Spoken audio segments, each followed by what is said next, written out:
Hello, viewer. Today's lesson is a little different. It's one of my subscribers sent me some drawings and some photographs, reference photographs, for me to have a look at, and I'm very happy to do that. So here's the reference photo for this. Now, I'd just like to give some advice to all of you. If you're going to get photographs, use reference photographs, go to Pexels or Pixabay. You'll get really good duty-free, not duty-free, what's the word? Royalty-free photographs and videos, and get yourself as clear a good shot as possible. Now, with this this photo, I would have done the whole dog, and especially include that tail, because the tail is one of the great personalities aspects of a dog. So I would advise you and my subscriber to do the whole picture and divide it into thirds as he's done. Now, that being said, it's not a bad job that he's done here. I'm quite impressed with many of these things, and I'll show you one thing. We do a follow-through line from, say, this line here. We want to line up where does it intersect if we take a vertical, and it goes right through that eye, and as my drawing here, we can see that it does, in fact. So that's quite a good start. This dog is a fluffy dog, and I think it might have been easier to do a more straight-haired dog, but nevertheless, he's got some good tones under here, which is a good start, and there. So that's my my advice for this picture here. Just to make sure that you try and follow the grid. With these grid lines, I've done it here to demonstrate to you all out there, but just divide it into thirds, no smaller than that.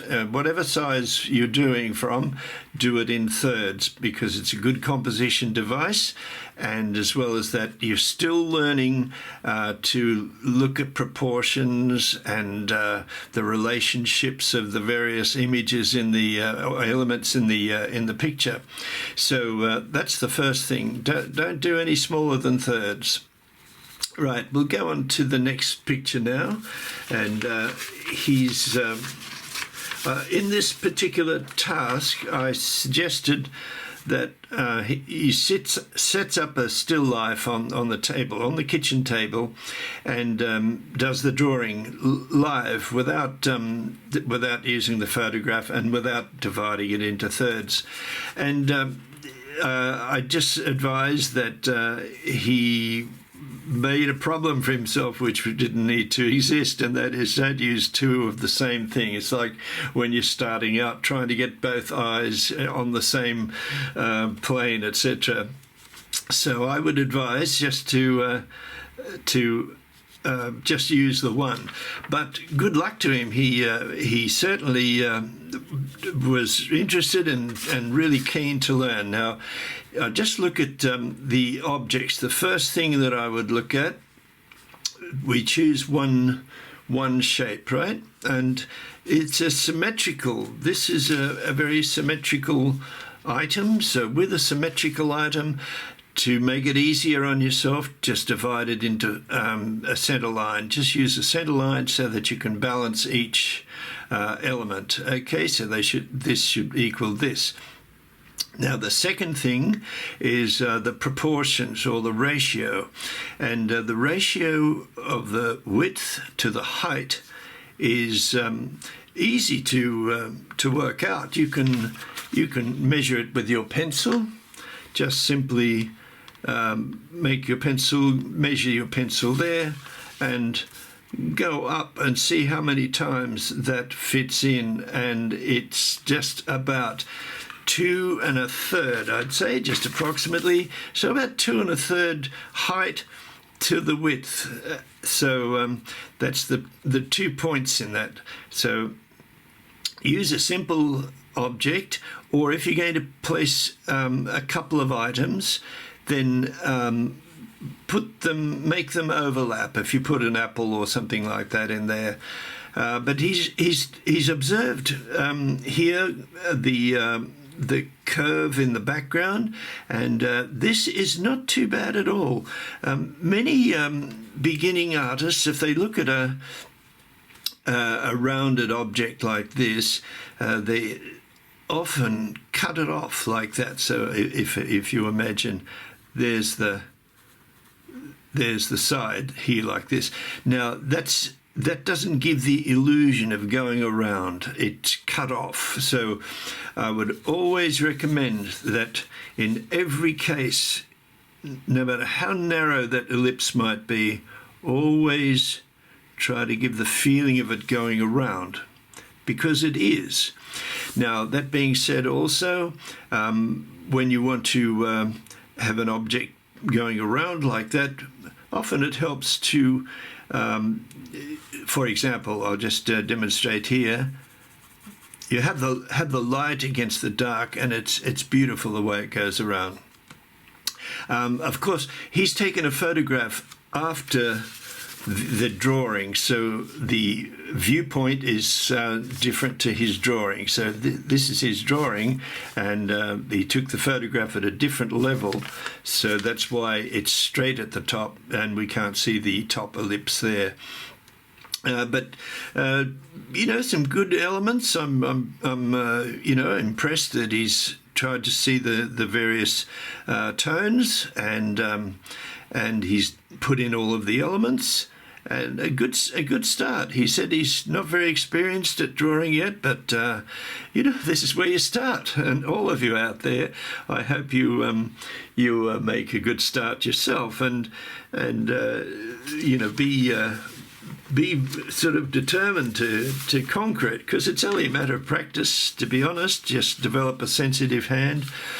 Right, now this is the image for this face, and I would simply point out once again, go to Pexels or Pixabay and get a good image with nice shadow on one side. Make it easier on yourself. So not much tonal variation here, so it makes it a bit hard to get a sort of form, get a sort of a rounded shape, if you like, because it's form or shadow or tone that will give this a feeling of being solid. Okay, and also he's cut off the hand here. That's I wouldn't do that. I'd just leave the hand out. It's not necessary. If you're going to do the whole shape, then of course you put the arm in, but it's created a problem for him just in here. Now, as I said, with this shape here, a symmetrical shape, do a center line, and it's the same, exactly the same with the face. Even though it's twisted slightly, there's still a center line which comes down like so. Okay, so that center line, if you were drawing the head, you'd have a center line like so, and then it's easy to plot the eyes, okay, because they come at right angles. It's quite simple. So find the center line of the head, and then the nose line, the mouth, etc. And here's the chin, and if you like, that's the hairline. So it's keep it simple. Now, he's made too much emphasis on the mouth there, and it's a little bit dark. And I'd just say to you, in this photo, which is not a particularly clear photo, there's hardly any difference, hardly any tonal difference there. So as an artist, just leave it out.